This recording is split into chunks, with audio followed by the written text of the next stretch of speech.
All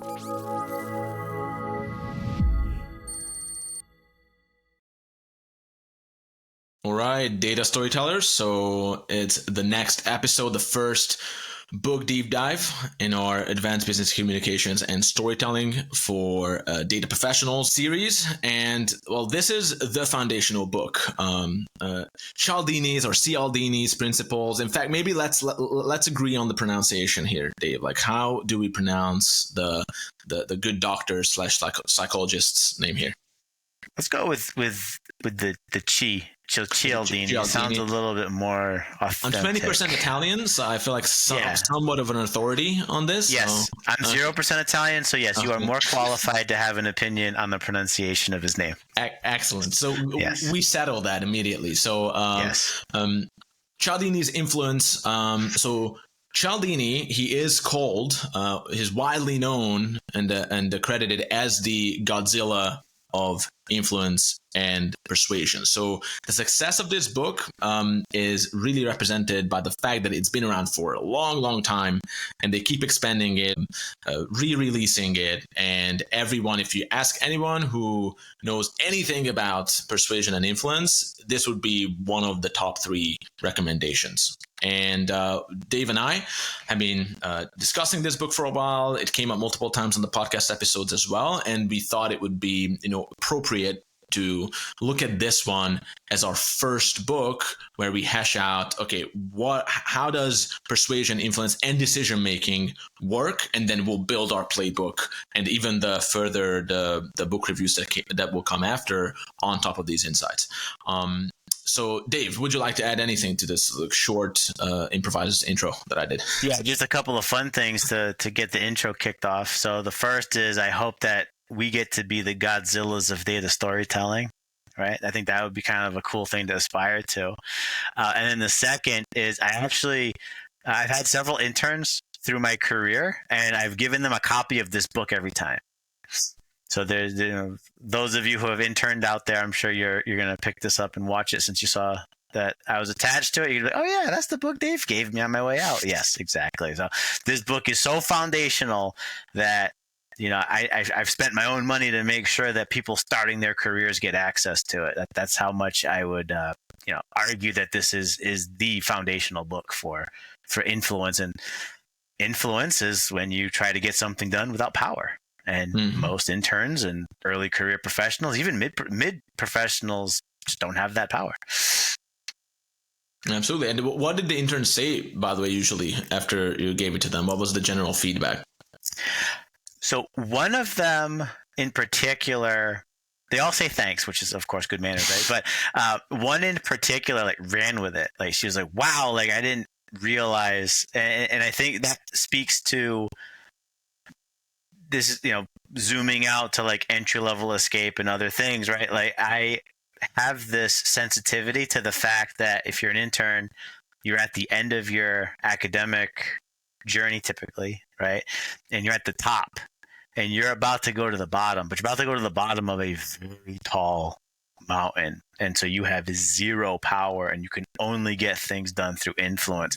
And something about that really resonated with her. And I think there was a little bit of oh crap, this is the cold water splashing on my face, but also wow, this is a way to structure my journey up this mountain and get things done. Even I have no reason for people to listen to me. Oh wait, but if I use the principles in this book and work on my craft, I might actually be able to affect some change, because I've never met an early career professional that doesn't want to change things because they have fresh eyes, they've got ideas, they've got energy, they haven't been, broken by the system yet.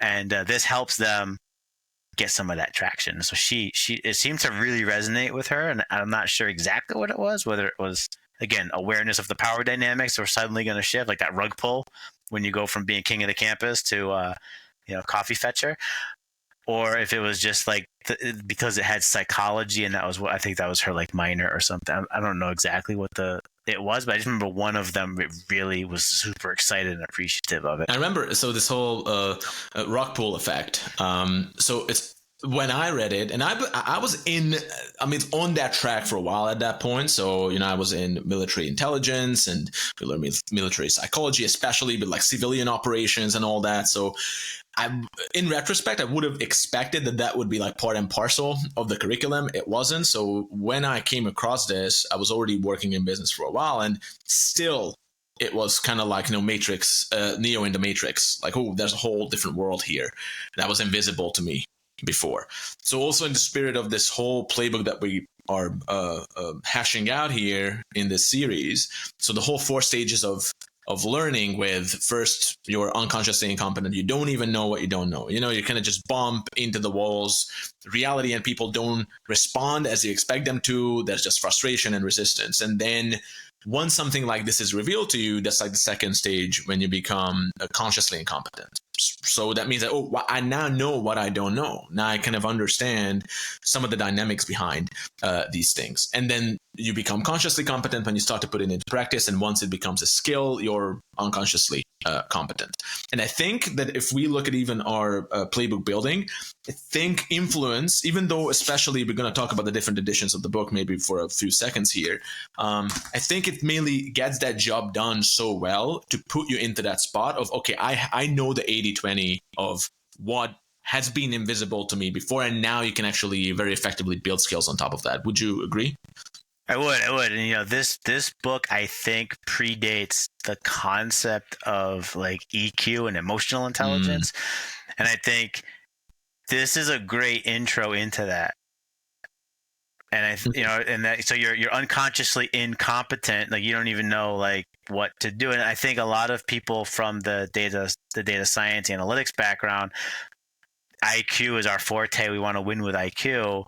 And this is like probably one of the gentlest ways to be like, no, there's like an entire, Z-axis that you're not even scratching at. You are unconsciously incompetent. You don't realize how even maybe offensive some of your behaviors might be to people. And so this is steeped in science. Like, Cialdini is a psychologist. He's got decades of research. Everything, I think, quotes a study in the book or multiple studies in the book. So it's empirical, but it's completely orthogonal to, well, I used the most sophisticated technique or I had the best data. And so the ability to quickly, like you said, get to that 80-20, get to our like 60th percentile, above the median, become consciously competent, because you can run through this as a checklist. We'll talk about the 6 principles in a few minutes, but it's like, okay, I can go into this, and because these are so foundational, you're like, okay, let me activate reciprocity. It's a plan. So it's like you've taken something that really occupies the EQ side of the spectrum, right? Getting people to like you, influencing them with soft power, soft influence, right? But you're able to approach it logically. And I think that's one of the best things about this book in particular, and the Voss book, which is the second one.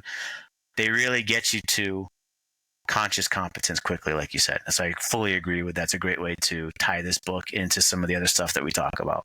And then also with the reciprocity, we'll dive into that, like one of the principles. But I remember for me, that was like the first time when I was like, hey, wait a second, there's a deep truth here that's insanely practical. And not only it will make you more effective, it will make you someone who can actually provide more value in human interactions. Plus, it's also very important. So it's kind of like, this is nothing like Machiavelli's Prince, right? But even reading that book, like one of the great best outcomes is that now you will be able to detect when someone is trying to maybe nefariously run some of these things on you, right? Which is very, very valuable. So, when you talk to vendors and, every step of the way, like people will try to get you to comply with certain things. And I think this is also the concept that Cialdini really puts at the heart of this, is like compliance. So compliance professionals, a compliance professional would be, for example, if you're in sales, you're a compliance professional, you're trying to convey an idea and get someone to comply with that. If you're a doctor, you're an authority on a certain subject and you want the patient to comply with your prescriptions. And guess what? Who are trying to constantly offer certain prescriptions? Data analytics professionals, right? If you are in that stage when you're prescriptive analytics, right? You're trying to get someone to change what they do based on information and authority and knowledge that you have. So when you have, for example, a challenge like, we're building amazing things, but the adoption in the business is lacking, you have a compliance problem, even though compliance itself can have a little bit of a baggage, I realize, because, at every step of the way in the world, people are trying to get you to comply with certain things, and it's not always pleasant.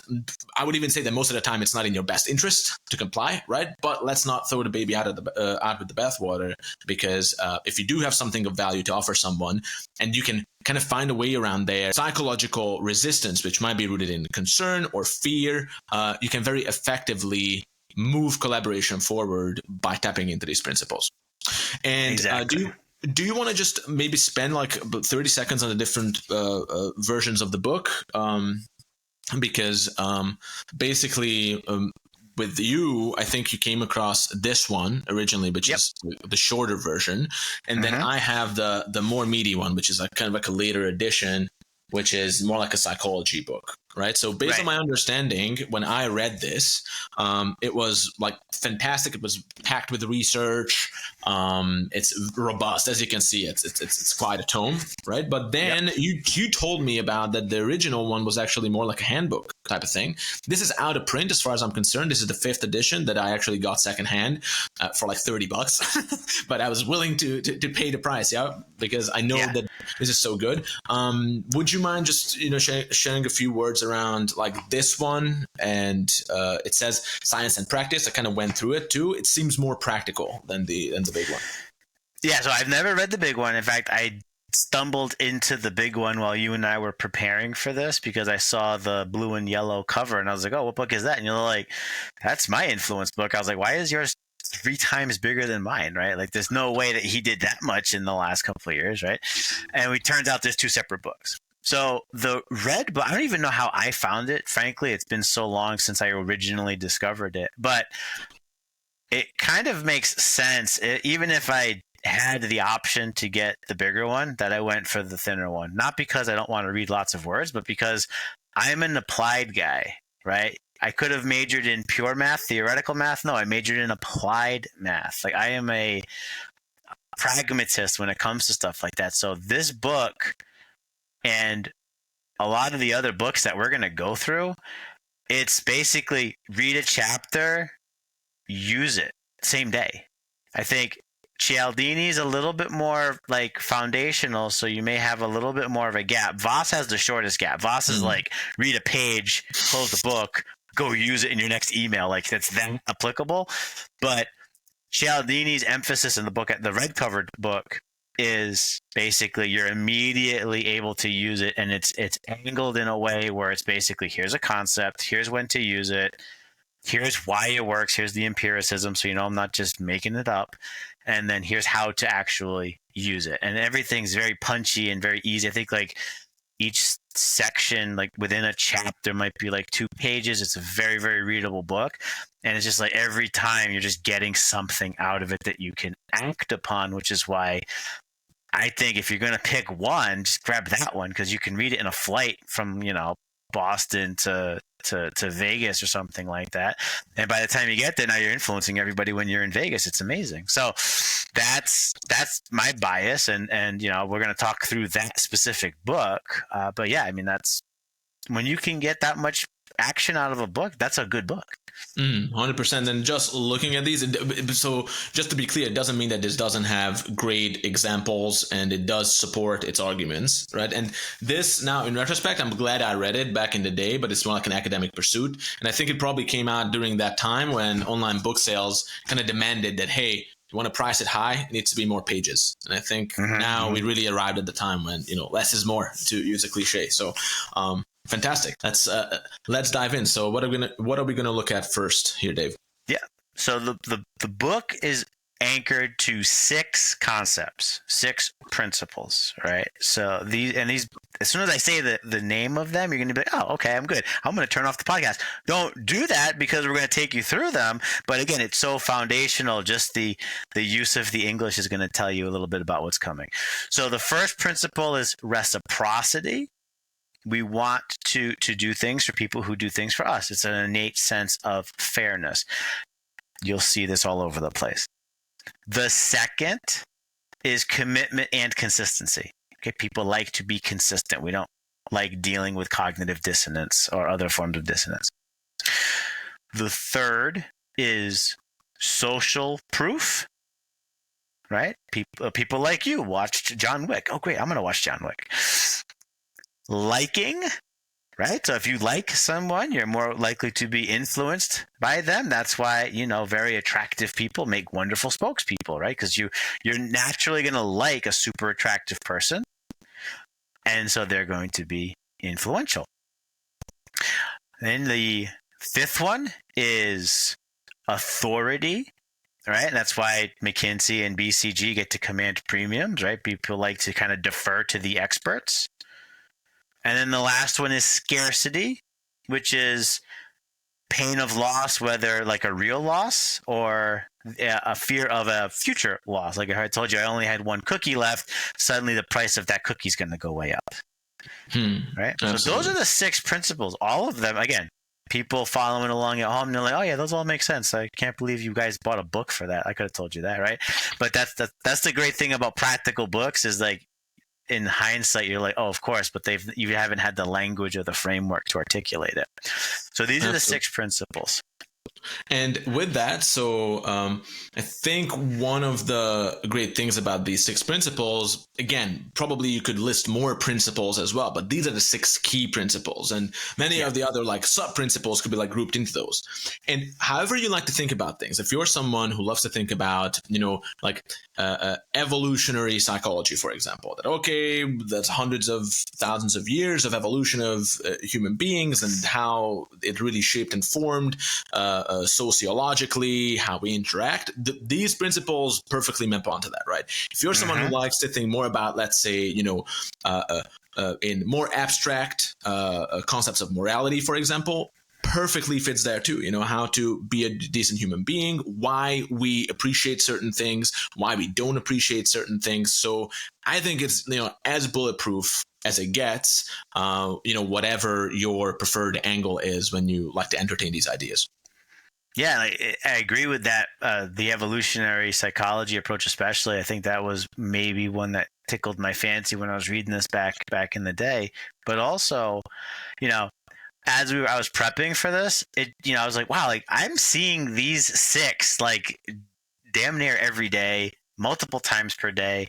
I think I had gone from, say, a LinkedIn to Google Slides to prepare for this. And just in that brief exposure to LinkedIn, I'm seeing social proof, right? Because they're like, oh, hey, other, VPs of data science love whatever this company over here, Blue Pelican. They always have like funny names, right? I said, oh, there's a social proof attempt, right? Or all of these people online who are suddenly rushing to claim that they're experts in AI. Why? Well, AI is like the current, super sexy, super glamorous technology. And obviously, if you're an expert, you get to command authority and influence others, like hire me, buy my product, and so on. And then, not on LinkedIn, but, Amazon's brilliant at this, right? There's only 2 of these left. You better order now. Well, I mean, in theory, right? That's not my problem. That's Amazon's problem. Go stock up, dude. Like, why are you asking me to solve that for you? But you see it everywhere. Like, and if you start to think about it, you will suddenly be hyper aware. Like you said earlier, right? Like this book also teaches you how to defend against some of these tactics. And these tactics are so deeply from the evolution psychology point of view, like you just said, they're so deep into the human operating system that like he wrote the book in the 80s. It's 40 years later. It still works. Reciprocity still works, right?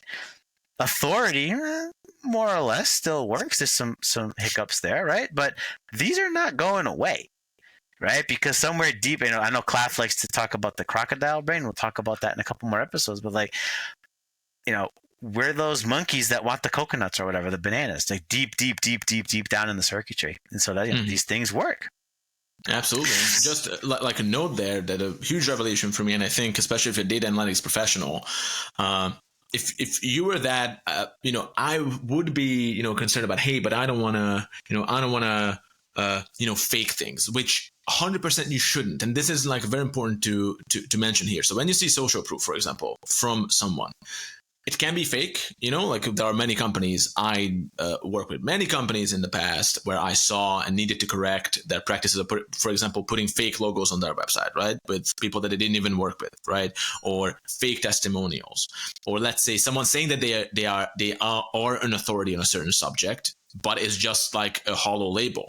Or scarcity, this is very, very common when people create fake scarcity. Hey, we only have, 2 spots left, or there's like a fake urgency deadline. Now, would those things work? More or less, but you have to ask yourself, what is the extent and the timeline of that working? So that's very, very crucial, because it might work short term, right?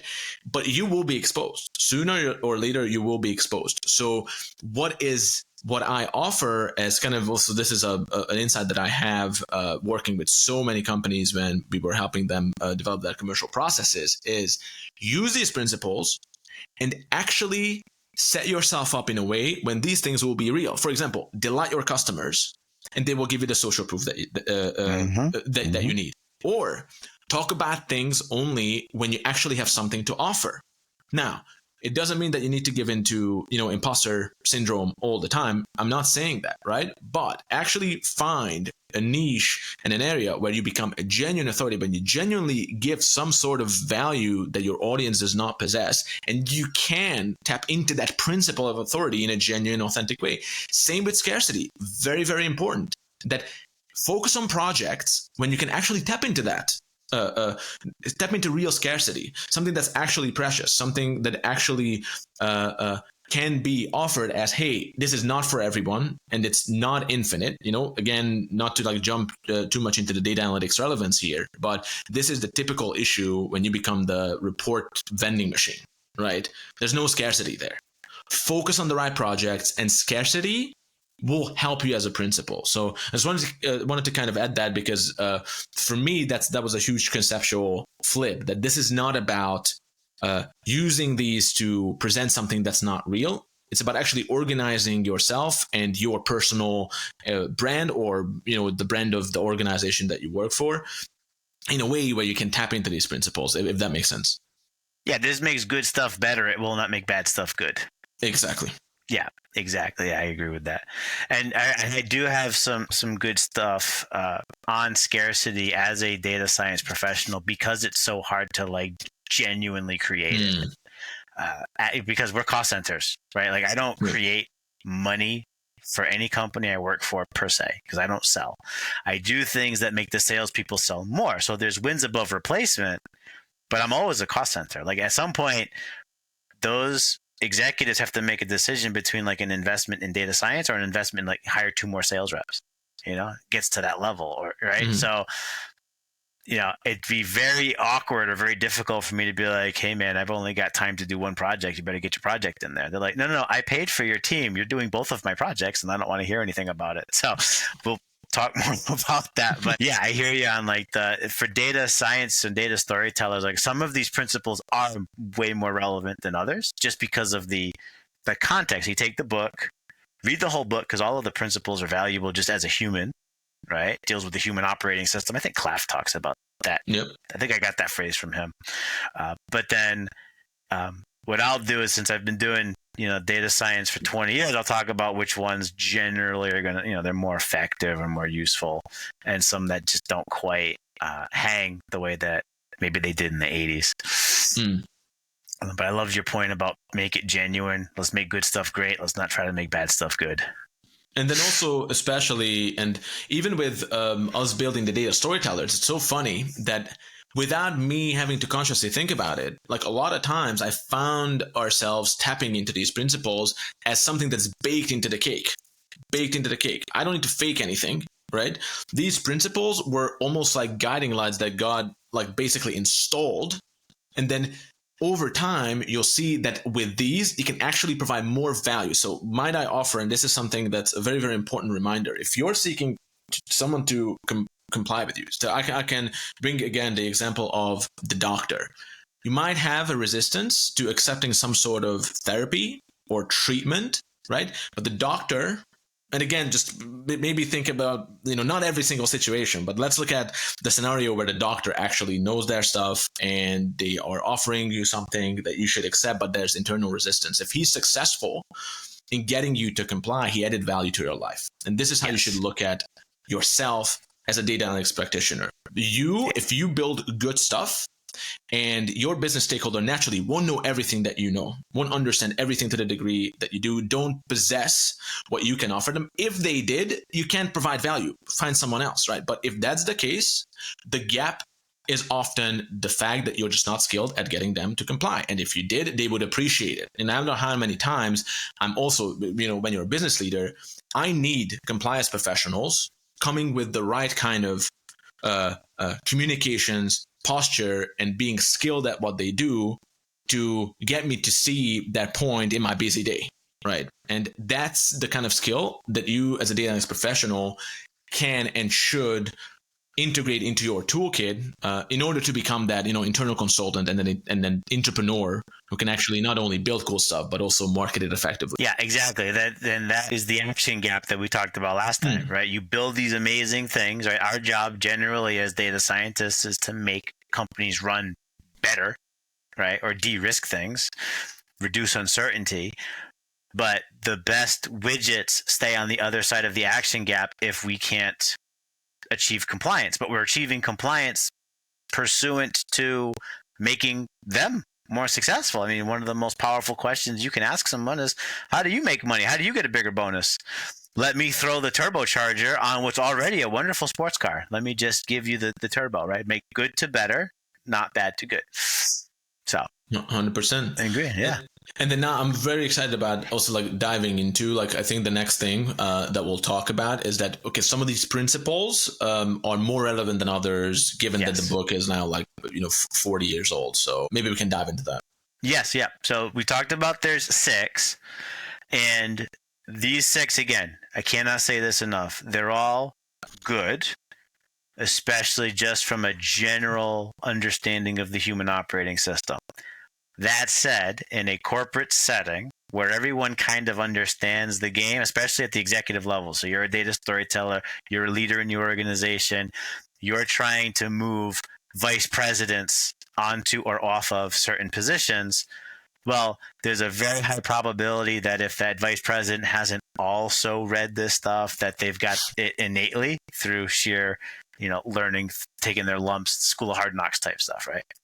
So the 3 that I find work less well in a corporate setting as a data professional are consistency and commitment, right? Authority and scarcity. And I'll explain why all 3 of those as we kind of go through this. So for commitment and consistency, the main reason why it doesn't work is I think because collectively salespeople have exhausted all of the social capital of this cognitive bias. Okay. So, and you feel this when someone's doing it to you, and Voss is even better at articulating it, but I call it yes chaining someone. Right. So let's talk about the principle for a second. So the principle is you want to be consistent, right? We all have these identities that we've built up, but even you can have a micro identity in a conversation where you don't okay, so I'm a guy, I like to work out, right? It's part of my identity, right? Given time for recreation, I'm probably hitting the weights, right? So I'm a great person to market, amino acids or, apparel with skulls on it and silly things like that, right? But you market that to me, and there's a moment where I'm like, well, wait a minute, I'm that guy. I'm that lifter guy. So I should buy this so that I can signal to other people that I'm a lifter guy, right? So that's that consistency. So that's how that bias kind of plays into marketing. But it also plays into sales, right? Because you can, if everyone's probably bought a car, right? And they'll ask you questions where they're trying to steer you toward, yes, oh, does it handle well? Yeah, are you looking for this kind of a car? Well, yeah, I am looking for an SUV. Oh, did you like the way it turned? Did you like the comfortable leather, the climate control? And you keep saying yes, right? You say yes 6, 7, 8 times. Now you're in yes mode, but you're also there's a little alarm bell going off in the back of your mind, which is why is he asking me all of these questions, right? And then suddenly the questions kind of like escalate and the yeses start to feel less pleasant. So it might be something like, are you interested in financing? Yes. Would you like to buy the car? And it's like, well, I can't say no at this point because I just gave him like 13 reasons why I like the car. I told him I was open to financing it, so there's no money he's already like preempted the money objection. So I feel trapped. I feel like I have to say yes, or I'm having like a little miniature identity crisis. And that identity crisis, the yes chaining, that is where this principle blows up in your face. Right? Because because the salespeople, and I love salespeople. My job is to make salespeople more effective. This is not, trash the salespeople, but it's the most common experience, right? They'll chain you with a bunch of yeses, and then you feel like you have to say yes to like sign the bottom line. It's like, well, then the consensus that you build basically unravels as soon as you get off the phone because you come to your senses like, no, wait a minute, like I don't want that widget or whatever, right?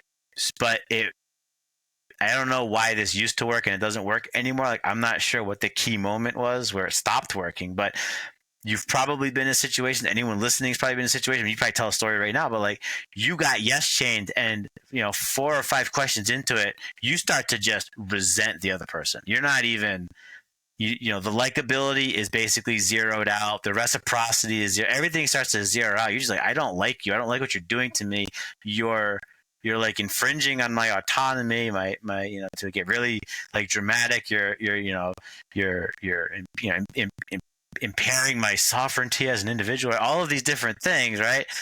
And you say yes to make them go away. You don't say yes because you want to move forward, right?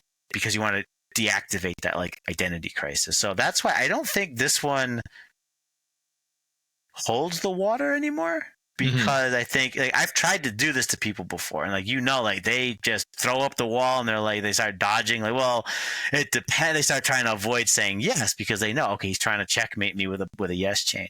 So I don't know. What about you? I mean, you've been like, you got any funny yes chains for yourself? Yeah, 100%. So actually, when I got into sales, and that was back in 2014. In fact, even in university and like the student council, we were selling sponsorships. I didn't even realize that that's what I was doing, but I was selling sponsorships. And then naturally, when I actually started to get into sales, I read a bunch of books. It was that time, when I read 3 books a week.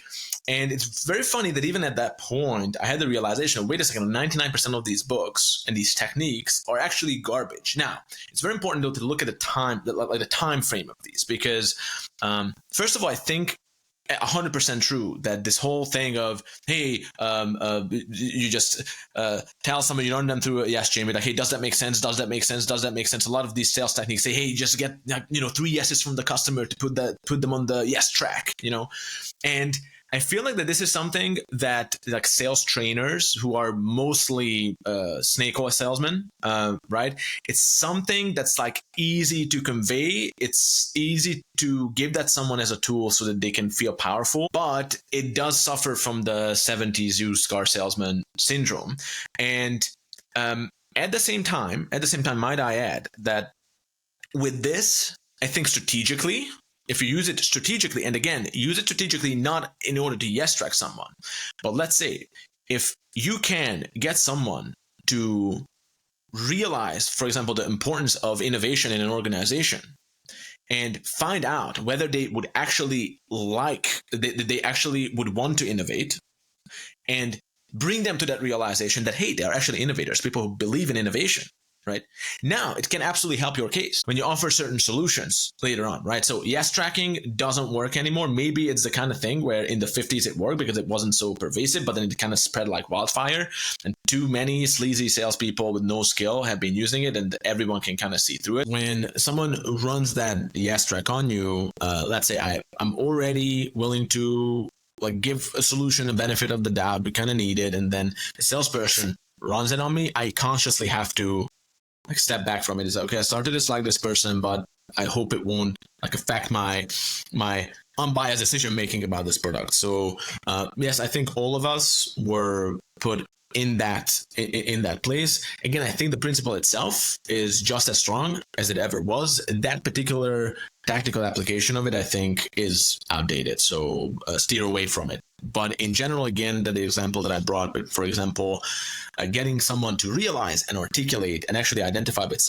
something that they truly believe in, now that can be super useful for both of you. That's my take on it.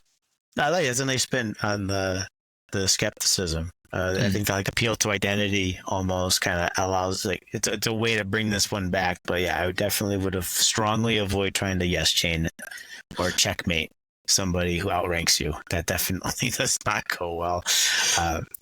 I don't want to name names, but I used to work with some very politically like skilled people, and you could tell like when you went for it, and they were like the black belt kind of schooling the white belt. And it's like no, okay, sorry, I forgot. There's levels to this. So, please don't hit me. Yeah, to dig your way out of the hole for that one. It's very true, because even those people who are really good at this stuff and they haven't even read Influence, they don't even know it, unconsciously they are prepared to absolutely like be put off by it. It won't get you where you want to go. Let me bring you the quick example of the car salesman stuff. So I love that story. It was shared by Shaquille O'Neal. And he said that, okay, his first paycheck came in $1 million, back when he was still playing for the Orlando Magic, like young superstar. And for $1 million, obviously, let's go to the Bentley store and just look around. He was like, I just wanted to go to the Bentley store for the first time in my life, and I was actually able to buy it. He said, I had no intention of buying a Bentley, but it just felt good to be there because finally I can buy it, So immediately can tell that he had like an emotional need. Like all his life, his father or his stepdad actually was struggling to put food on that table. He really appreciated it and all that. So finally, he's the guy who can make it happen.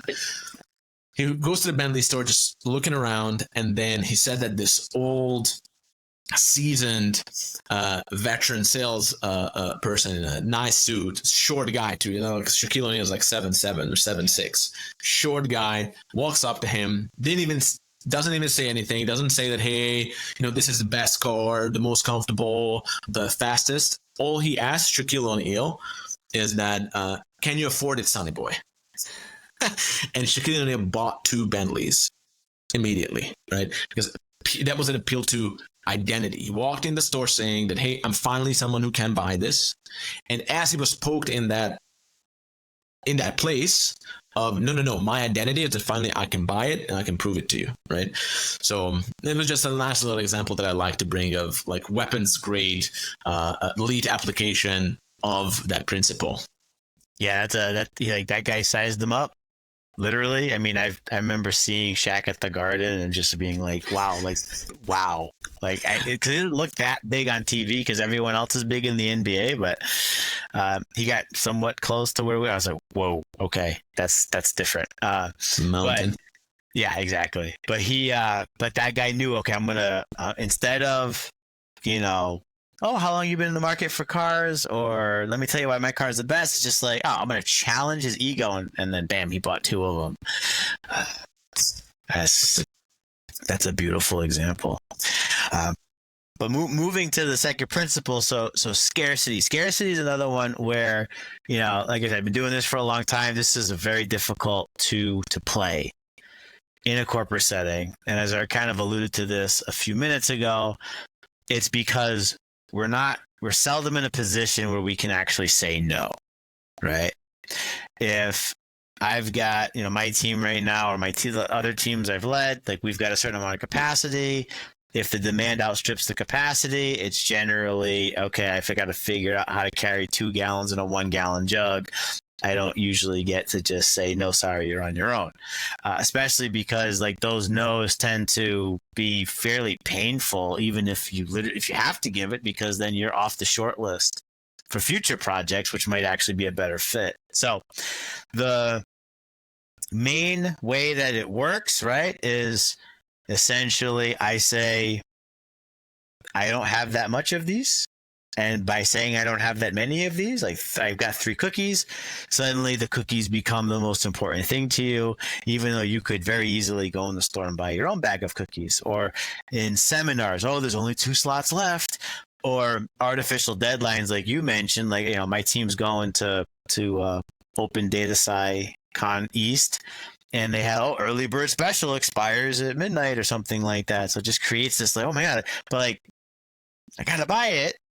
But at the same time, well, what's really the difference between buying it today and buying it on Monday? Right? But they create these arbitrary deadlines to put some pressure on you. So that's why it works great, because like there's lots and lots and lots and lots of research that we're more loss averse than win prone, right? If you've ever, finding $10 in your pocket is like the joy of finding $10 is less of a high than dropping your $10 bill on the way to wherever you're going, even though it's $10 either way. So all of that kind of plays into scarcity. When we're in a professional setting as data storytellers, again, we're a cost center. We're funded by the people who ask us to do stuff. So it's very difficult for us to say no or have a no that sticks, right? The only way that we typically can pull this off is opportunity cost trade-off and prioritization. So that's how you temper this concept when you're a cost center. So instead of saying no, or you have to get your request in by Friday, otherwise you're not going to get any data support for the next quarter, like none of that works because we're funded by the business. But if you said, hey, you're asking me to do 5 things, I can only deliver 4 things, so which of the 4 things do you want, and what order should they be executed in? It's not exactly pulling the same handle as scarcity, but it's as close as you're going to get as a cost center, because you're acknowledging that there is a finiteness to your capacity, there's a finiteness to your time. So there is a scarcity in that sense, because we can't just go hire 100 data scientists to do every little model and report that the business wants. But I guess that's how I lost it. The momentum there, but like that's basically what you're trying to, the way to affect this in the corporate setting as a data storyteller. Like there's this much room, what do you want to fit in that room? And sometimes you do have to go over, but that's basically what you've got from a scarcity point of view in this data storytelling profession that we're appealing to. So what about you? Like, how do you? Great question. So yeah. I wanted to ask you too, because so with this, there are different philosophies of, especially with now, data democratization and self-service and all that very important, very valuable things. I believe though that, the saying is that you don't want to democratize everything, or you don't want to democratize brain surgery, do you? Right. So it's like one of those ideas that, okay, you could have the philosophy that, I'm going to be the data democratization self-service guy. Everything we're going to do is just about giving as much control to everyone as possible. That's a philosophy to follow. We had great conversations lately in the past year with some of the data storytellers all-stars, right? And Dejan Mitkovsky, VP of Data Analytics over at FanDuel, he was on the podcast too.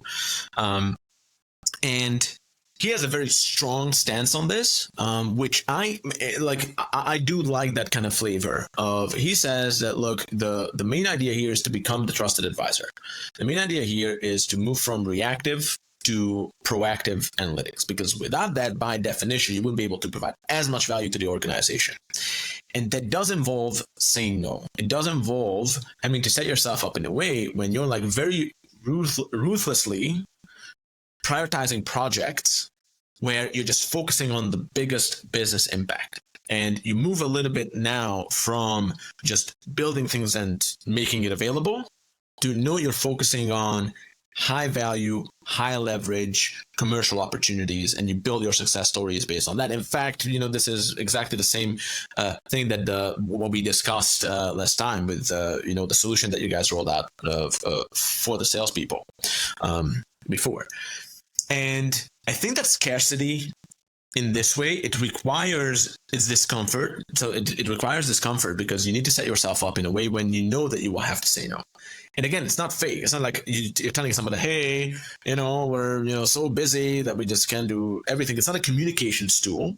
It's your approach to the work being done. It's like more strategically picking what kind of track, what kind of person, what kind of professional, what kind of data leader you want to be. And again, I think in that sense, kind of the similar idea here as with the consistency and the identity. Yes, tracking, not going to work, not applicable, right? Here, scarcity in a tactical way, probably not, but strategically, if you in advance steer the ship so that you end up in that position when you're like, yeah, Dave, they are working on these insane projects, everyone would kind of know that you're not the yes guy, right? In general, you're not the yes guy. Now, with everything like this, it won't be black and white. It won't be like 100%. Probably you can shoot for like a 70-30, 80-20. But I think that scarcity, again, from that point of view, can be very applicable. Right. And I had another thought around this that just slipped my mind about like scarcity in that setting, but I'm sure it will come to me even later on. But what do you think about that? What I just told you? I like that a lot. I mean, it kind of mirrors what you're seeing in healthcare, where they're trying to like increase the scope of what nurse practitioners and physician's assistants can do so that the MD, which is like the hardest to become profession in that group, the medical school is considerable, residency, all that's like it takes a long time, a lot of resources to generate one doctor, but the vast majority of people are essentially going to be well taken care of because they're low acuity by like lower acuity providers, right? So you could do the same thing with data science, where it's like, hold on, we're working on the biggest, hairiest, gnarliest, scariest projects, and we have to say no to the little stuff because otherwise it's going to be death by 1,000 cuts, or like we're picking up pennies when there's bags of cash over there, but we need to focus on getting the bag of cash off the ground. I love that philosophy. I do think it's born, though. I'd be willing to debate this with our buddy over at FanDuel. Right. Like that had to be born out of democratizing some stuff because you can't not answer those basic questions, right? Like where I'm at now, we have this beautiful reporting organization. They do some of the best BI I've ever seen. It allows my team to focus on the big, hairy, scary stuff, right? And the company's it's a good operating model. But if that BI team had never come to be, if this was the beginning of BI, we're going to do BI and DS at the same time, there's no room for no. And I think a lot of teams are trapped in that BI-DS dichotomy where they have to support both sides. Even where I was at CVS, we were data science. There was a dedicated BI team. People would just come to us because they're like, well, you guys just do everything so fast. Like we just want to come. And so, we're getting almost trapped in like this desire to be likable, to be everyone's favorite, to earn that trusted advisor, get that seat at the table. So we're like flooding the queue with a bunch of low acuity, low value stuff. But it's because we couldn't fully cross the democratization hump. And so we had to do both the big, hairy, scary and the little, like hitting lots of singles so that we could get the call to the bat when there's a grand slam on the line, right? So I'd be curious if at FanDuel, like what came before the ability to say no, to have that scarcity, because I do think that's probably the right way to do it, where you have this base layer of like KPIs and information and even some light analysis with AI. They could potentially help you find some of the relationships and save your $250,000 per year data scientists for the really hard stuff. But that's like that's the run phase. I'd be very curious what the crawl and the walk looked like to get to that, because I think a lot of organizations want to but aren't ready for that yet. Mm-hmm. It's my conjecture. Again, I've been in the game for a long time, but I've only worked at some companies. But like when I used to consult and start data science organizations, they had this trap that they used to get stuck in, where like it costs nothing to ask a question. Mm-hmm. Right. Absolutely. Someone can do a drive by. Hey, what's up, best customer? And then assume they're gone. And then you have to, oh man, like what does best mean? Like, and then the data science organization spins up a whole bunch of stuff. And it's like, just actually have that information visually. Yeah. What does best mean? Shit. Like, yeah. So also like I was kind of making a point, and I didn't want to misrepresent Dayan's, approach. Of course, it's like more sophisticated, and he's like, seasoned. He's been around the block. He was like head of analytics at Google and all that. And of course, I don't want to assume, but I'm pretty confident that he did create that layer of, democratized value that would kind of establish him. And as you said, I think you're hitting the nail on the head. And then, that's the money shot of, okay, what is that tipping point of, okay, I'm going to provide this value just because I'm providing this value, right? In order to be able to focus on like the highest opportunities, in order to position myself as a trusted advisor. And if you think about it, and I'm very happy to even, because this, events business, you mentioned the events business of like, the early bird and these fake deadlines. And I was in the events business. In fact, our previous business back in London, when I joined, it was more like, I wouldn't say like a conference, a company. It was more like more exclusive, like training courses, but I've seen all the worst practices in that industry. And when it came to actually working with the community, it's very easy to be tempted into thinking that that's how you need to do things, right? And we intentionally, even with the data storytellers, right, we set ourselves up in a certain way. So if you think about it, even the podcast and the content we provide, it's just, honestly, we started doing it because we like it. We just liked it. We liked the conversation. It's all there. Anyone can listen. Anyone can tune in. It's free. It took hundreds of hours of work to do, and it's free and it's available, right? Again, we're not the only ones to do this, but in principle, that's like, okay, you create that foundational layer, which kind of helps people, gives them value, gives them insights. But I think actually that part of it, that it's free and available, it's also its weakness, because people do not value what they do not pay for, first of all. So me saying that, hey, I don't want to sell anything, I don't want to sell anything, it's just all free, I believe that that's a lazy approach. Again, it has its place. Very, very valuable. I would even say that it's necessary, right? But if you are serious about giving insane value to someone, at some point you will have to introduce some sort of scarcity. Because let me give you an example. The masterclass that you joined, right? Even though that kind of strict masterclass format, too, just because of our capacity, it's kind of evolving into like the next stage as well. But let's just look at that, right? It was 35 senior professionals, only from large organizations, no vendors, right? So again, immediately I'm pulling boundaries around this thing. It's not the more the merrier. It's not everyone who would like to come, It is a very specific sort of group. By definition, most people will be excluded, right? It's only 30. I don't care if 100 people would like to come. The whole thing, the project by its nature, in order to get the most value out of that interaction, will be limited. Okay, that's great. And let me even, I'm very happy to talk about even that process. So, and actually, you've been in that process. We had a conversation about this, right? Mm-hmm. And you can tell me, but at no point did I introduce like early bird or like a fake process, none of that, but also because it doesn't work. So do we work based on like deadlines? Yes, but it's also like organic. So let me give you an example. If we want to get 30 senior professionals who know their stuff and no one else into a group, I mean, we have a company, we have resources allocated to this, right? So we need to understand how much time we can dedicate to this, right? So in order to move that along, it's valuable to me. It's very, very valuable to me if I can get a quick answer from someone, right? It's valuable to me. Of course, it's valuable to me because I can plan, right? And guess what? It's valuable to the person too who I'm talking to, because if someone puts something in my calendar as a deadline, I'm grateful for it. If someone just said, hey, do you want me to put something in my calendar? Of course I would say no. But if it's something that's of value, that I agree is valuable, then it's worth it. If it's not, I got my answer. It's actually not something that I should prioritize, right? So actually putting a process around this with certain boundaries, where you can say that, hey, it would be helpful for us if we move this along. What would you like to do? What is your next step? And maybe the answer will be during this whole process, what we can reveal is actually you don't have that much skin in the game. It's actually right now not the best thing for you. It's not that important for you, right? So I'm just saying that if I wanted to like focus on, hey, but it's uncomfortable, I don't want to pull up those barriers, inevitably where I would get is where every conference company is, which is as many people as possible, vendors pay per head of people. And how is the experience on the average conference? How is the, like in terms of what you're looking for, valuable connections and valuable insights and all that, it's lacking, right? And guess what? Well, you don't have discomfort because you're just making yourself available. It's early bird.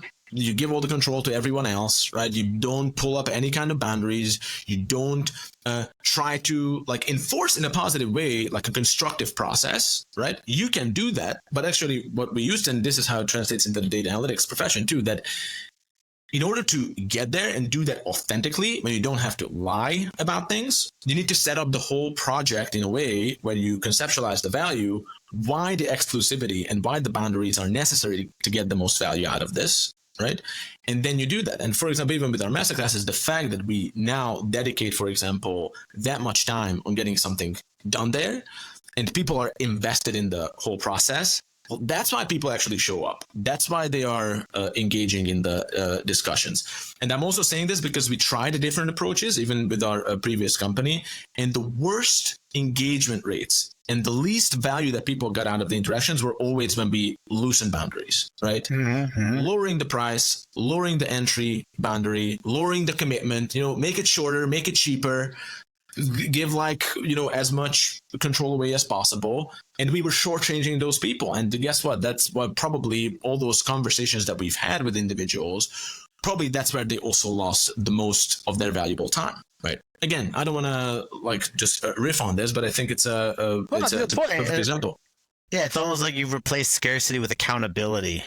Which is, exactly. It's like a positive spin to the whole concept, right? It's like, you've made some investments. I'm time boxing you. I'm not going to let you waffle because I respect your time and my own time and the other people's time, because you're trying to fill a bucket that's got a hole in it when you're dealing with executives and schedules. I think, no, there you go, Dave. You're back. Okay. I'm still seeing a warning. Yeah. Yeah, that's okay. By the way, the end recording will be perfect. It's just here. What you said about it's not scarcity but accountability. Like, think about it. It's accountability. I think that's like absolute gold, right? Nice. So, can you just repeat what you said there, because I think it was important. I just lost the connection. But like what you're talking about with this is you've kind of replaced scarcity with accountability, right? It's like, I'm busy. I've got things to do. You're busy. You've got things to do. I respect your time and your need to do things. I ask you to respect my time, my need to do things. You've got skin in the game, maybe a financial skin in the game. But the point is that, the scarcity is really accountability. Like, you need to do this or you can't continue with the process, right? And that's very powerful because, having been in the data storytellers masterclass and just also knowing what it's like to try to get executives around the table, like you're trying to fill a bucket with a hole in the bottom. And so if you can't have those time gates and other accountability mechanisms, you're never going to fill it. So you would never fire a masterclass if you say, I take as much time as you need to think about it. I'll just randomly pull the trigger when I get 30 people to say yes. So those first yeses are going to fall out by the time the last yeses get you to 30. So I agree. I think accountability is really the way to frame some of that scarcity when you don't really have the ability to pull things back from people, especially when they're funding you. Exactly. And then I think my co-founder put it the best I think he said that it's not about getting the first 30, it's about getting the best 30. Right. And the best, it's not just the experience, but also, again, if you will bring the value to the conversation if you're actually invested, if you're actually interested, if you're actually engaged. So I think it was an excellent example. Nice. I think the throw we can jump over pretty quickly, but the whole thing with like expertise, I think, even within my own professional career, like the time I've been working, I've seen this one lose its luster. So the original kind of concept here is that you can appeal to expert, appeal to authority, and it's going to help you, right? This is why, you can be in your work setting and you're like, okay, it's not just my opinion, like I'm citing a McKinsey white paper or I'm citing MIT or I'm citing Harvard. Like, those brands pack a huge wallop, and so when you're quoting them, then the person who's against you, your counterparty, like, who are they to overturn these like sacred institutions, these scholars and whatever that the elite who are supposedly so much more knowledgeable and more expert than the rest of us, and even us as analytics professionals, like, we have a certain amount of clout. Those guys all have graduate degrees. Those guys did the hard subjects. Or, math is so difficult. I can't imagine what you do. Oh man. And to us, it's more second nature, but you can leverage that halo. I think the reason why I would say that this has lost its luster, because I just put so much weight on it, is we're in a time where it's very fashionable to criticize and run against experts, right? I mean, COVID really blew the doors off of this. I mean, the fact that a public health question, no matter which side of the spectrum you're on, a public health question became a political question, and your political affiliation allowed me to predict exactly what your position on this public health question is. The fact that it was the scientific question became a political just whatever you want to call it, circus, I guess, right? That's a great example of how you can't just cite the expert and win, right? And if you want to keep going, I mean, not to sling mud on everybody, but the whole opioid epidemic, you could watch Painkillers or whatever on Netflix, and it's wow, people who you would have said, oh, they're the expert, we're going to defer to the expert. There was some nefarious stuff going on, right? And so a lot of these marquee expert brands have sort of had their brands tarnished, and nobody gets more of a kick out of proving an expert wrong than when the data scientists get a little bit over their skis and someone's able to kind of chop the legs out from under them because they've got this, anecdotal or intuitive or experiential advantage where they're like, well, no, you found something spurious and you're, smart as you are, you can't see it. Right. And so the caution here is yeah, it's still there. You want to have your research, you want to have your sources, but this is not the steamroller. This used to be a steamroller. You used to be able to just be I'm quoting McKinsey, get out of my way. And it worked.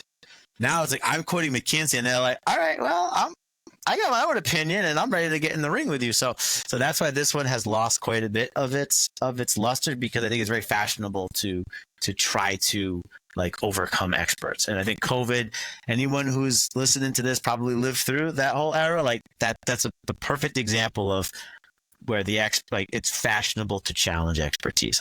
I'll stop repeating that, but that's kind of why this one, I wouldn't put too many eggs in this basket. It's a great point, and interestingly enough, my spin on this, first of all, just with all the others, I agree, and my spin on this is, in this case, I believe that the applicability is more tactical, and let me explain why. So one of the big pitfalls, especially with data analytics, is that you do all the work, you understand what goes on under the hood, and only if the business stakeholders understood, and you want to explain the nuts and bolts of the whole process and the algorithm used and the data sources and everything else, and no one cares, right?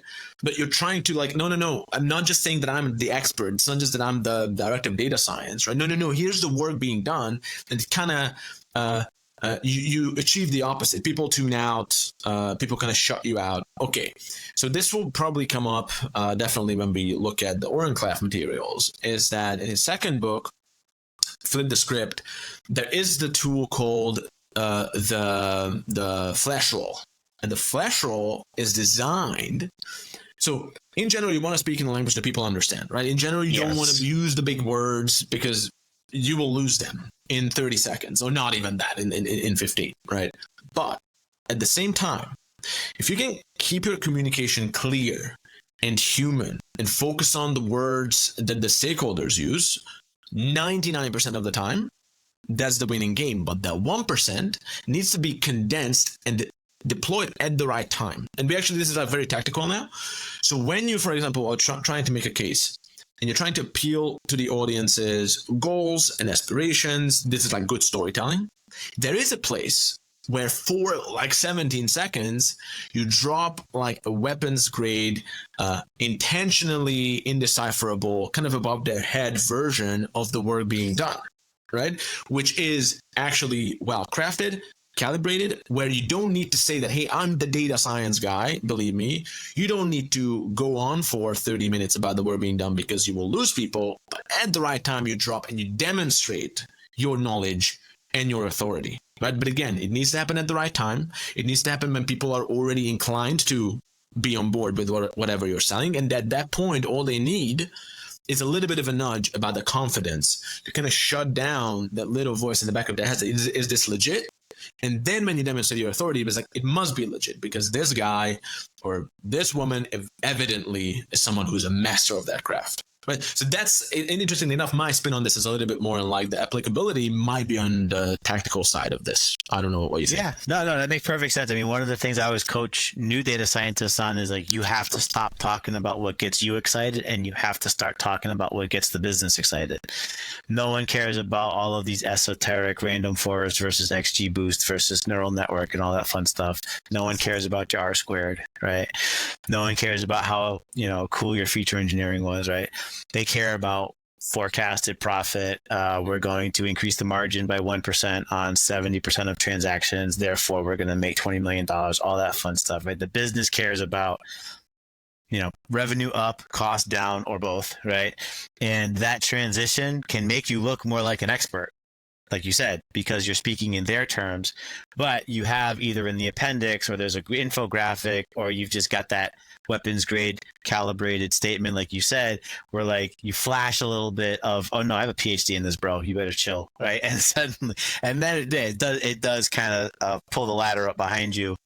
But yeah, you're right. I think that's a nice way to spin that into tactics because, like I said, you can't just steamroll people with expertise anymore. But you're right. If you can speak in their language, which I think is going to speak to the likability part, which we'll get to in a few minutes. But like, that's a way to get yourself ingratiated, get the likability. But then you have that, like, behind your back, you've got the big stick if you need it. So yeah, I like that. I would agree with that too. Yeah. So we just spent a lot of minutes dragging this poor book through the mud. No, I'm just kidding. But so those are the three that are much harder to use than the book may suggest. These are the ones that require a lot of thought, right? So like as I was prepping, I was like, okay, well, which three? If I had to condense the condensed book even more, right? I would probably shed those first three. I mean, it's good to know just general awareness, but those three, I wouldn't lead with those. You help temper some of that. So I think, let's go back to using all six of them. But now I want to move us into the stuff that, like, this stuff just works, man. You just read it and go use it and, like, same day level up, So the first one's reciprocity. This one is probably my favorite out of all of the, like, golden ones. And the reason is because, I did some time as a consultant. And it just feels right. Like this one really feels like, and I used it a lot when I was at CVS. I'm trying to use it in my current role. I will continue to use it. This is probably my first volley whenever I'm trying to build a relationship. Forget about influence or compliance or anything. I just build a relationship with someone because I do see myself as that cost center, as that sort of enabler, right? So how does it work, right? Reciprocity, simply, we give to people and they want to kind of clear the debt, right? They want to do things for us, right? I do something for you. I scratch your back, you scratch mine. There's game theory, right? There's like tit for tat, all these different things, right? And basically this creates this gets into evolutionary psychology, right? Like, for what, there's a lot to this reference, but this is where I learned it, right? Like Jordan Peterson would talk about how, like, way back when we were all like primordial humans, it's kind of like, hey, I have some mammoth, I have a little bit extra mammoth meat. I'm going to share it with you. So like when I don't have mammoth meat and you have mammoth meat, you'll share it with me. It's the only place I ever heard it referenced, but I was like, oh yeah, reciprocity. This is so deep in the operating system. We were doing this. We were hunting with rocks and stuff. So this is so easy to use. You could use this as soon as you listen to the podcast, right? Be that internal consultant. Talk to your counterparties. Talk to the business. Hey, what's blocking you? What's your biggest unknown? What can I do for you? How can my ability to skim across the surface, to look at thousands, if not millions of transactions, to look at, multiple years, like whatever you've got, I can look at it and try to find the trends and find those recommendations, or I can even confirm what you or have a hunch about because you've got anecdote, I've got data, and that allows you to do things for them. You know, like I built a wonderful relationship with a VP back at CVS just because we consistently pounded on her door. Let us help you. What can we do for you? What's your biggest unknown?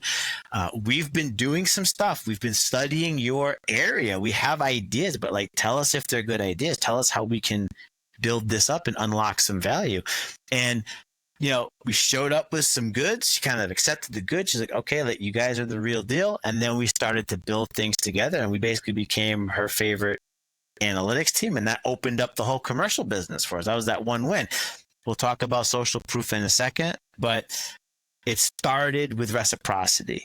Okay, I will do things for you, but and then eventually you can ask, like, I need you to help me. Can you help me open up, this part of the organization? Can you, I'm trying to get some investment from this guy. Can you basically help, sign off on the fact that we're creating positive ROI that's like wins above replacement? So this works everywhere. There's like these proverbs, like you have to give before you take. Again, this is like deep in the operating system. That's probably like a 4,000-year-old Chinese proverb, right? Mm-hmm. But like this one is my favorite by far. What about you? How do you feel about this one? 100%. The evolutionary example. I think it also clicked with me. I don't know if it was Jordan Peterson, but it's the same. So imagine that over like whatever time frame we were looking at, hundreds of thousands of years, millions of years.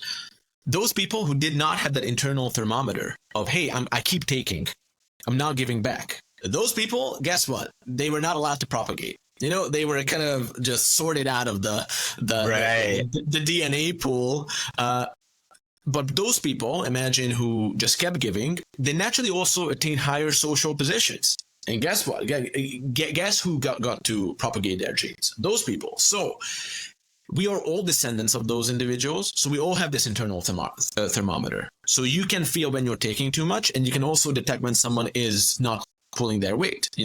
Those who don't, those are the sociopaths, right? And we don't like them around, right? So when you're a data analytics practitioner and you feel like, hey, we have pretty high salaries in this department. We just invested millions of dollars into this technology.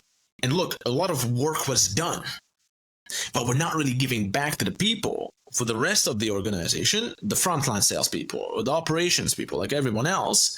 You will have that sense of insecurity and discomfort, even if no one's breathing down your neck right now, until, by the way, when the cuts come and when the economic situation starts to squeeze everyone, well, you kind of know. Right. So even this is like a good confirmation is you're feeling it. You're right to feel it. And absolutely you should act on it. And once you start acting on it, it's like almost like the universe is giving back, because it will start giving back to you. Right. Like 100%. So with that reciprocity idea, I think, again, one of those key insights that it's not enough just to get work done. You need to give to people. And in order to give to people, you need to understand people. You need to actually take the effort. And then the balance will shift, and you will be the value creation partner. That's how people will look at you. And guess what will actually elevate the stature of analytics? The same idea as like attaining higher social position in the caveman days, right?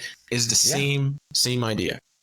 Yeah, I would be willing to bet that our friend Dion would probably say this might be how he got into that trusted advisor position. You give some free work away. They're like, wow, you guys know your stuff. I'm going to hire you for my next project. And then eventually you get to swing at those grand slams to just continue to mix all these metaphors up into a stew. And then you become that trusted advisor, and you can learn to eventually say no to things. Again, monster value and being very proactive, right? Like absolutely. Aggressive, being a gunner. Yeah. The second one, and this one is just fun because I support sales organizations and having that like large stakeholder network. So this one's called social proof. Social proof is momentum. Social proof is the best way to de-risk something, and it also is a great way to like build your network. A lot of people talk about build your network, and your network is your net worth. And so I have to just go and like speed date everyone? No, this actually is a great scaffolding to grow a network. So I'll give you a real life example. So I get to CVS, I'm there for my first month, and we're launching an app. Okay, and they're like, hey, WizKid, why don't you figure out how to get people to pay attention to this thing that we built before you got here? Okay, great. So I had open open office, office hours type thing. One person came. Okay.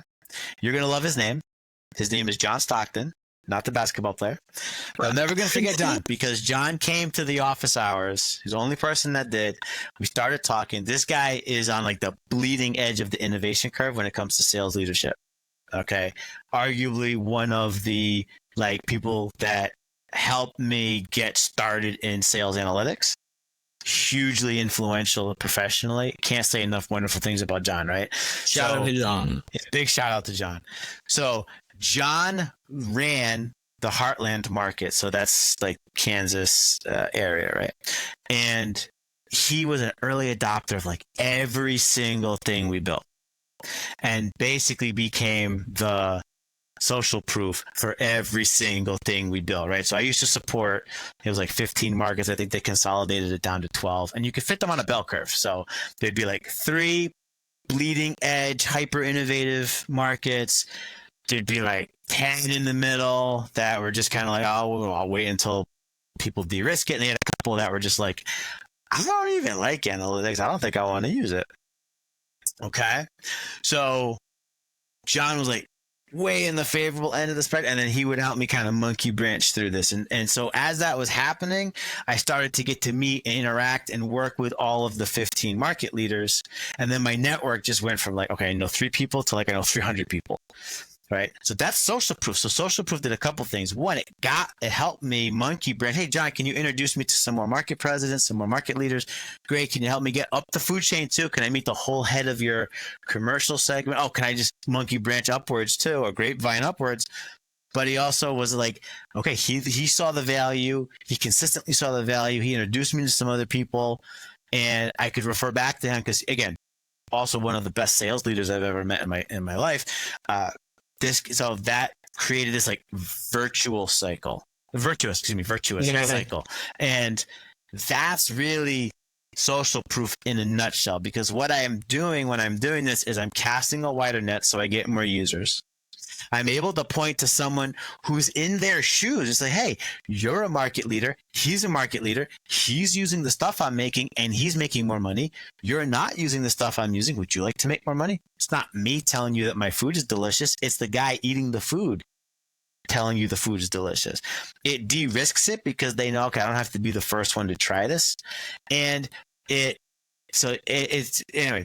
That's the power of social proof.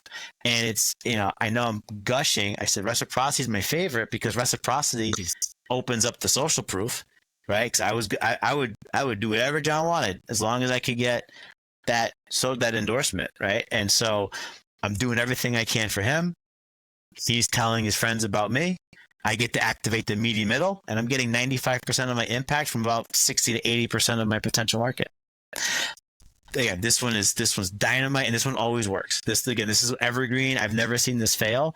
Activate stakeholders, one stakeholder at a time using social proof. But you got to find those early adopters. That's the hardest part, maybe. What about 100%. You? Yeah, I mean, you see this all the time.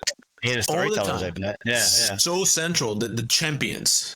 So again, strategically speaking, orient yourself so that these high impact projects will create champions for you, people who can actually champion your solutions. Because again, with the best pitch, with the most overwhelmingly convincing language, you will never be able to speak with so much impact as someone who you provided immense value for, and now they are willing to go to war for you, right?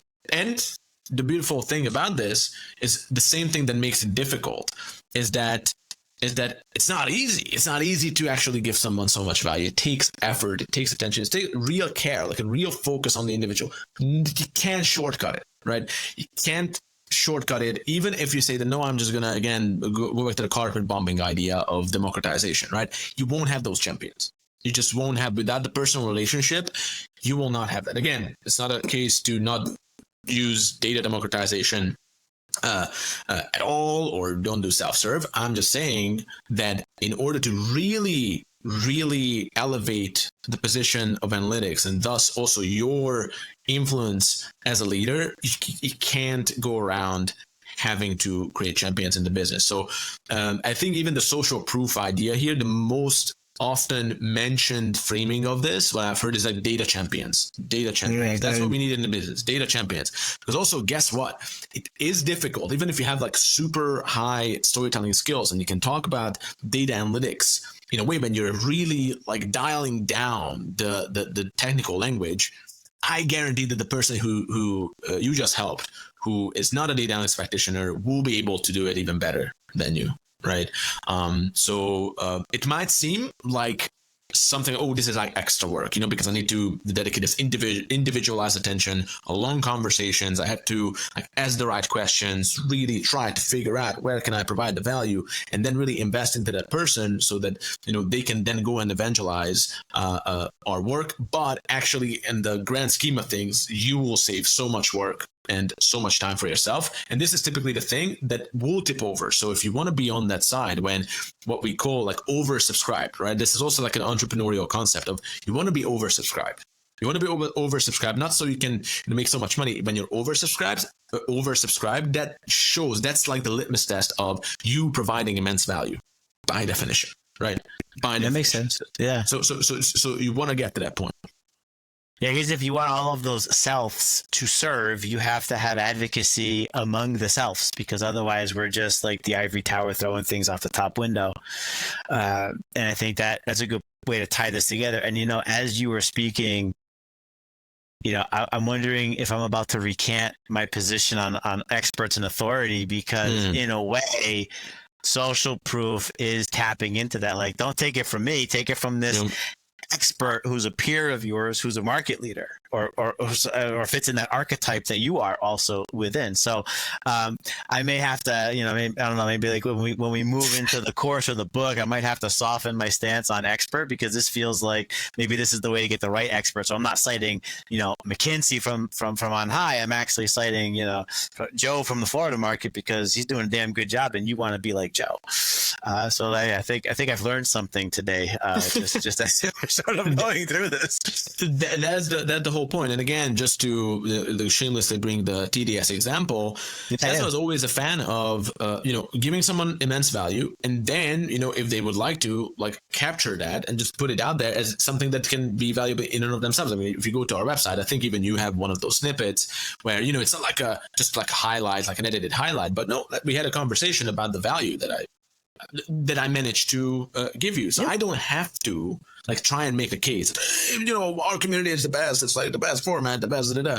I'm just going to get someone who did it, say it for me. And guess what? I'm not a senior data analytics leader in a big company, right? That's not the value that I'm providing. I'm providing value from a different angle.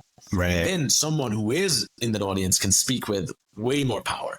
And that's why you should think about like why usually, I mean, I haven't seen it before, that these conference companies, these events companies, they never have like customer reviews on their website, probably because they didn't manage to provide that value.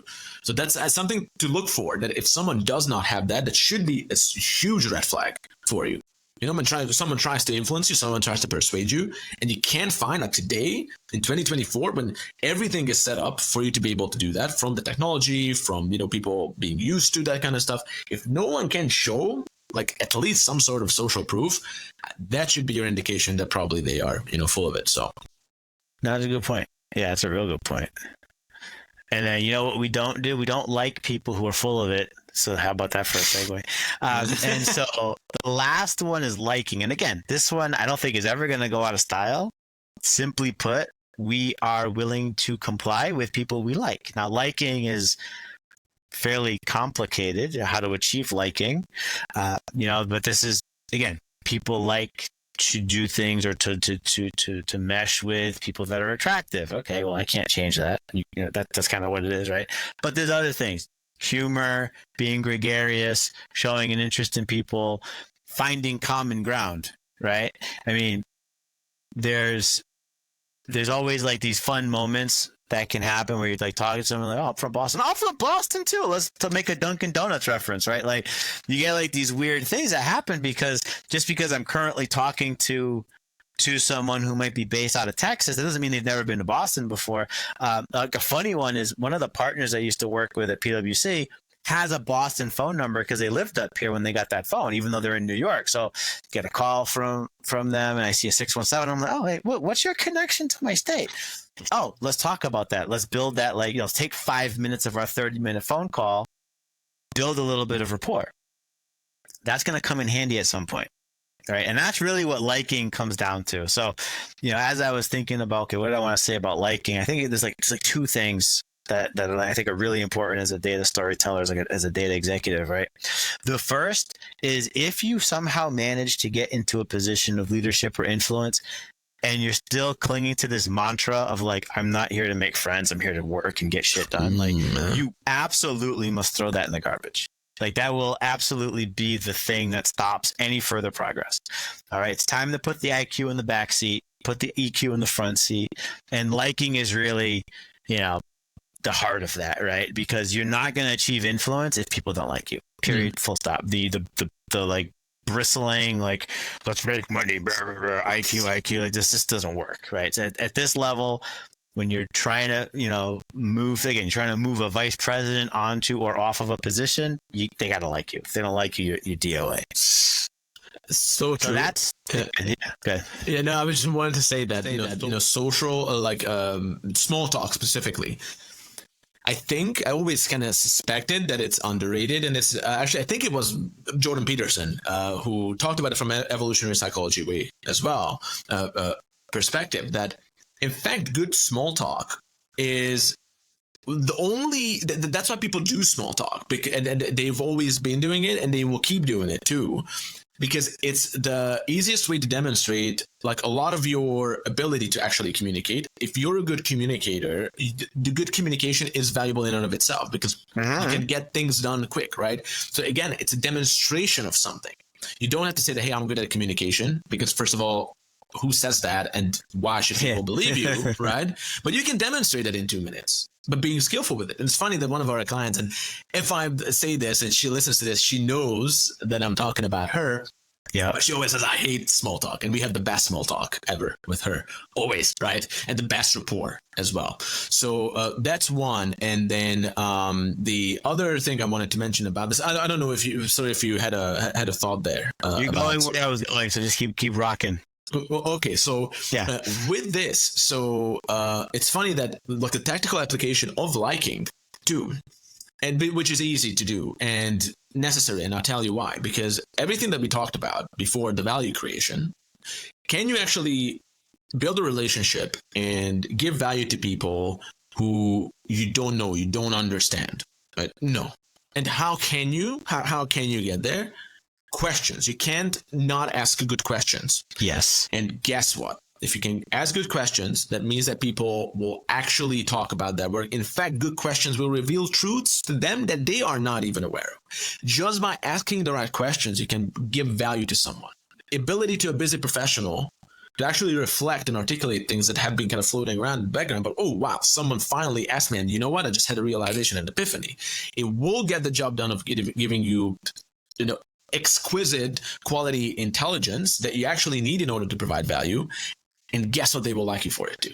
They will also like you just by them talking about themselves to you, which is necessary and useful for both of you, will also achieve your likability.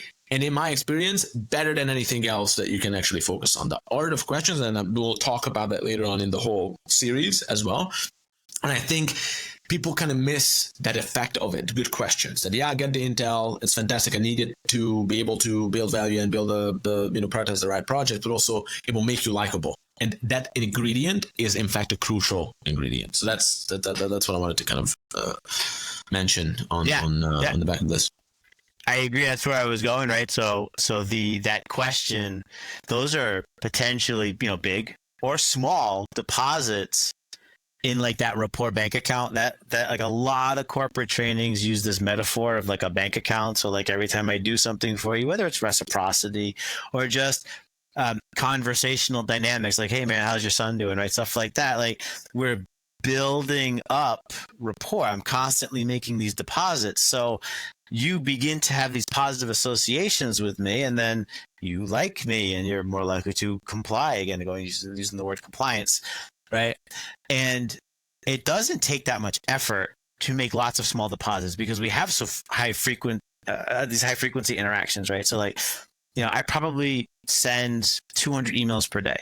Every email, with few exceptions, has a greeting and a closeout that is designed to be just like cheerful and gregarious, right? Like that, I'm genuinely like, I take the time, I do the extra keystrokes because it's worth it to me to make that small. Every email from Dave, it starts off quite pleasant. It ends quite pleasant. Even if there's like something yucky in the middle, I'm trying to begin and end on a good note. And it's like an extra 30 seconds per email, but it's slowly, right? For the course of a whole relationship, maybe I've devoted 30 minutes over multiple years of extra email pecking, right? But then that helps. And then asking questions, like you said, the only thing I would add to that is like, listen though. Paraphrase, be present, because the perfunctory, hey, like, how's your weekend? And I'm over here typing or something, like, okay, that's not really a question. That's not genuine interest. That is small talk. I think that's why people are like, I hate small talk. It's because of that. Yeah. I'm asking you a question. I just want you to grunt, I'm fine. And then we move on to whatever we're supposed to talk about.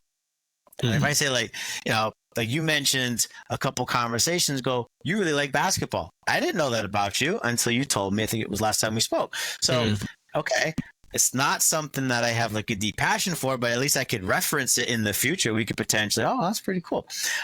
We find these things because we keep talking. Like just before this recording, we talked about Diablo for like 15 minutes, right? Like we building rapport, right? Building up a relationship, making those deposits. But it's because we're asking each other questions, but we're like remembering and paying attention to what's going on when you answer. And I think that's the key.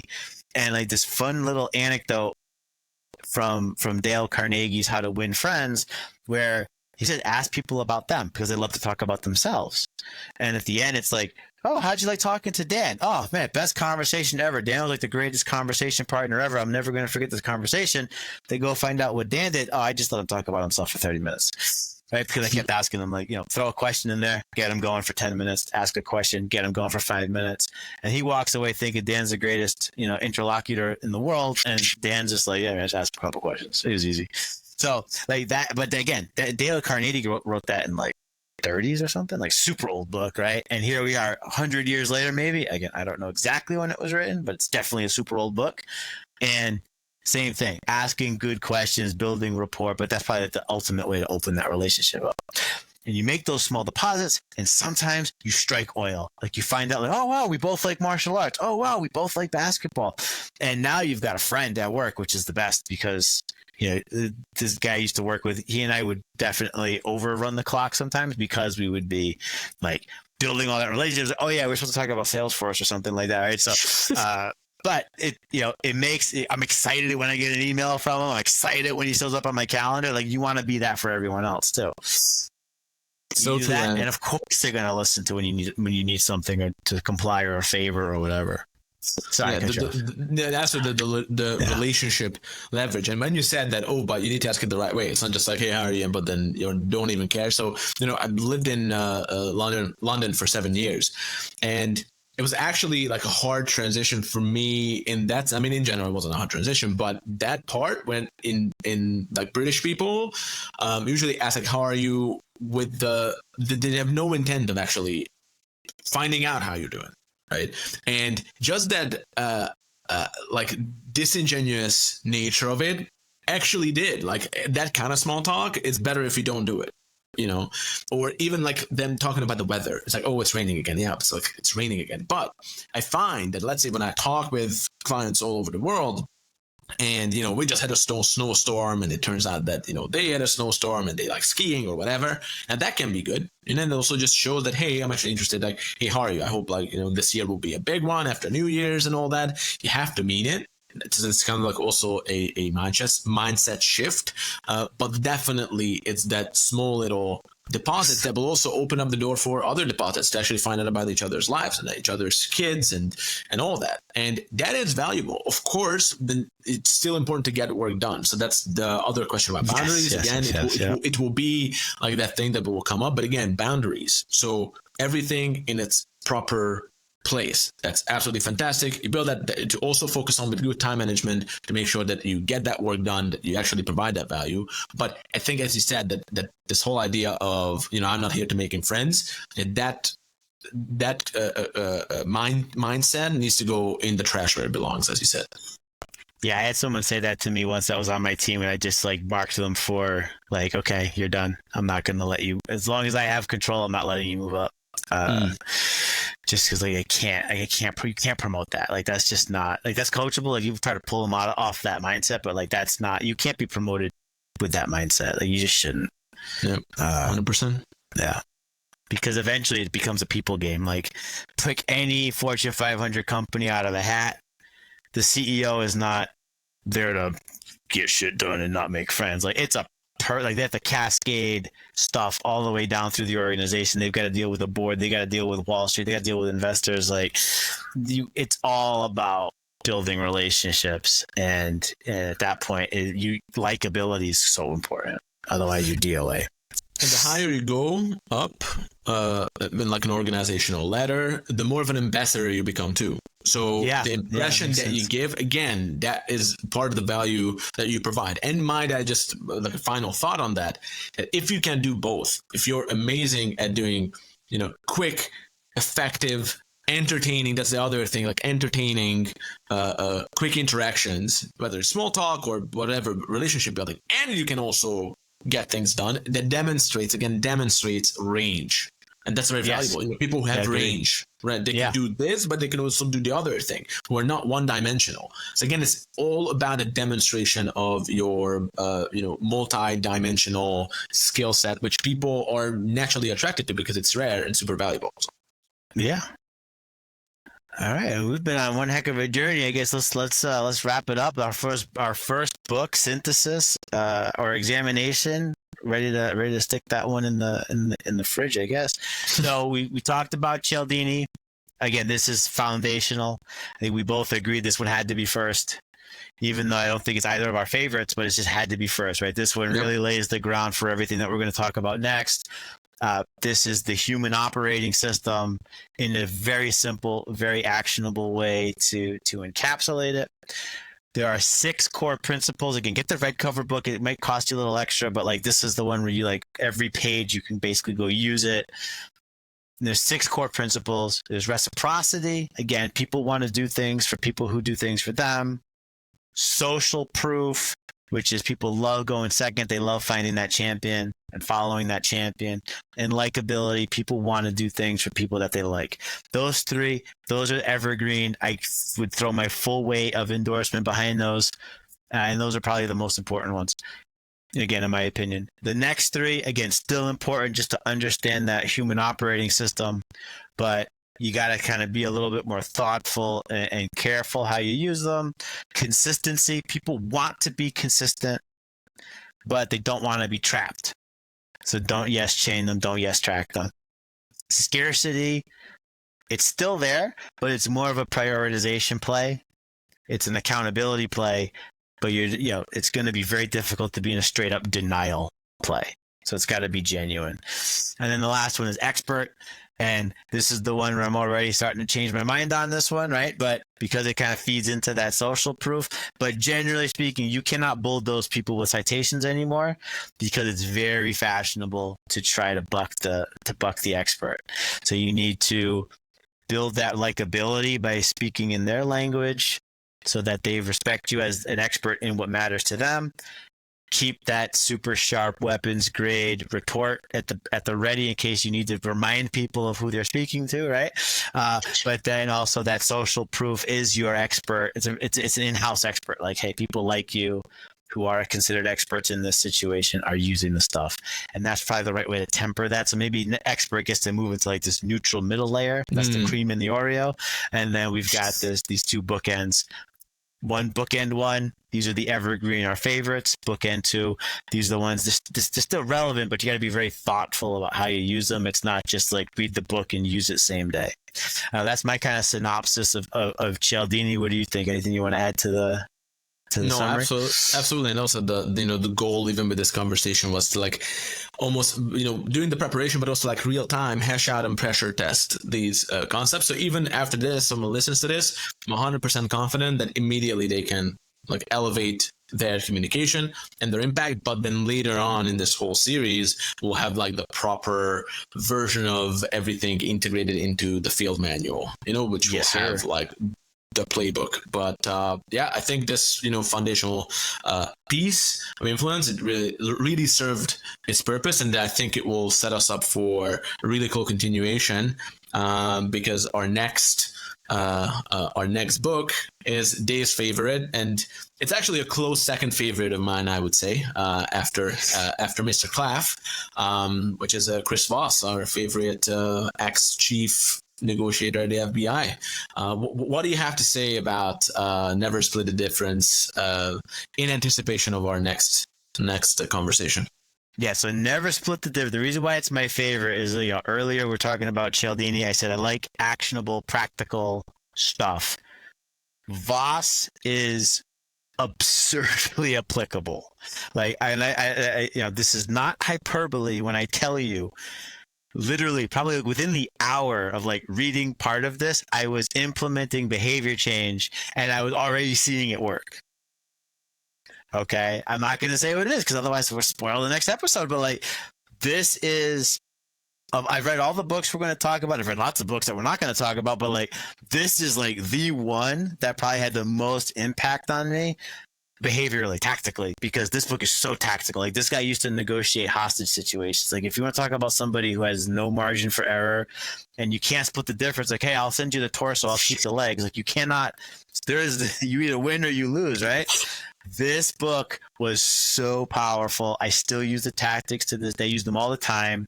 I showed a couple to my wife. She uses them. Sometimes she uses them on me, and I'm like, hey, I taught you that. You can't use them. Right? So, like, again, people that they watch this podcast are like, oh, I see some opportunity to level up. After the Voss one, they're like, holy crap, let me open up my Outlook and just start using it right away. Like, there's no hyperbole. It's that actionable. That's why it's my favorite. Absolutely. And actually with that book too, it was just riveting when I was reading, and I think I even read it and listened to it. And I think I don't like to recommend books. I think like recommending a book to someone, I'm very, very careful about that, because it's almost like disrespectful. It's like, hey, let me give you this, like 5-hour long project to do. But when I do it, I like to place it carefully. And I think Never Split the Difference is my most recommended book to everyone. Actually, definitely our clients, but also I think even in my personal life, it's like, hey, you know what? You would enjoy that, love that. Entertaining and extremely applicable. And what you said, about your wife as well, is like, hey, you're using that. It's funny though that even when someone is using those tactics, it's not like the kind of manipulative tactics when, hey, someone is trying to, I just realized that someone's trying to shortchange me, because the whole book, and we're going to dive into it, and I'm not going to give out too many spoilers, but essentially for me, it's about, I have to make sure that when you engage in a relationship with someone, either it's a collaboration or a long-term relationship, how can you two or multiple people get the most value out of that interactional relationship? That's what it is. Like, that's a good negotiation is. So when we say good negotiation, it's not about like bartering. In fact, even the book talks about the Russian way of, which is not against Russian people. It's a type of negotiation style, the Russian style. That's the opposite of what the book looks at, which is maximizing value. So I'm very excited about that one. Right. Well, hope everyone's as excited about that book as we are, because that'll be our next episode, and hopefully everyone comes and joins us. Absolutely. So this was a pleasure, sir, and I'll see you on the flip side. As always, thank you.